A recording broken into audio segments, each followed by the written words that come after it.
and welcome back to Travel 101 and welcome back to another travel video. We have a really exciting video today and I'm assuming you're watching this video because you are actually going to Europe. So if you want to know about weather, food, language, how to keep an eye out for scammers, let's just dive straight in. Now the really exciting thing about going to Europe is you're not just going to one place, you're going to so many different countries, seeing so many different historical buildings and eating so many different kinds of food. But before you even think about doing all those amazing things in Europe, you need to prepare for your trip. And the most common mistake that people make when they head over to Europe is they just don't bring the right plug. You can spend a fortune when you arrive there if you can even find a place that sells the right converter plug. So the one that you need to use is this. And I will link below in the description the one I personally use. I highly recommend investing in a universal plug, so if you do travel across the rest of the world, Asia, America, Australia, you at least have the right plug in your suitcase ready to go. Now, with weather in Europe, they really have everything depending on what time of year you go. You can be laying on tropical beaches on the Mediterranean, or you could be skiing on beautiful snow-covered mountains.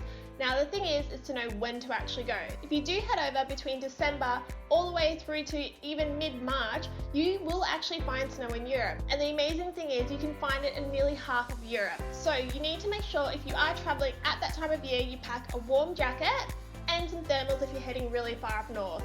And if you are heading down south along the Mediterranean coast, maybe Spain or Portugal, you need to make sure you at least bring a jacket because it does get quite cold there, even though they are generally the warmer parts of Europe. Now, if you are heading over there in summer, which is between June to August, it is going to get hot, and it's not uncommon for some places to get over 35 degrees.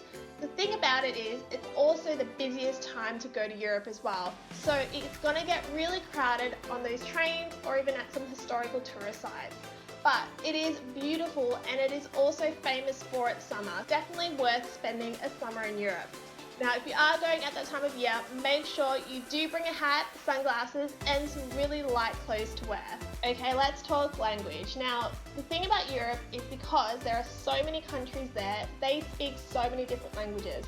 You will get Dutch, German, Spanish, Swedish, French, Italian, Portuguese, so many different languages. At school, they actually teach all students how to speak English as well. So the good thing is, even if you do come across some Europeans that aren't fluent in English, they will still be able to communicate with you enough to give you directions, and you'll have no problem ordering meals as well.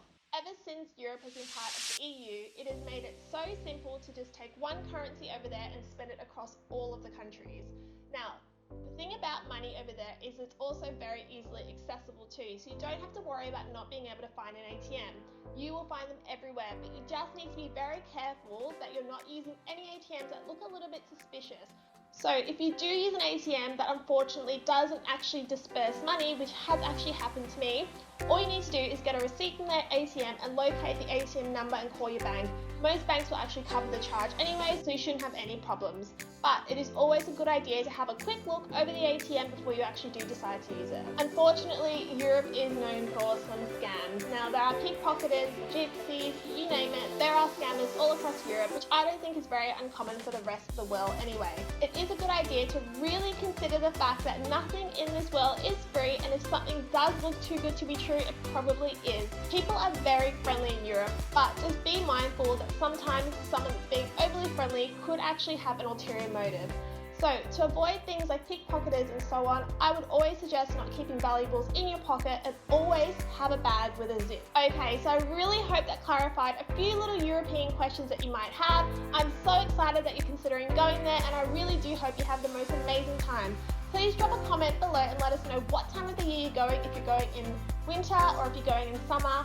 And as well as that, if you have any further European tips, drop them in the comments as well.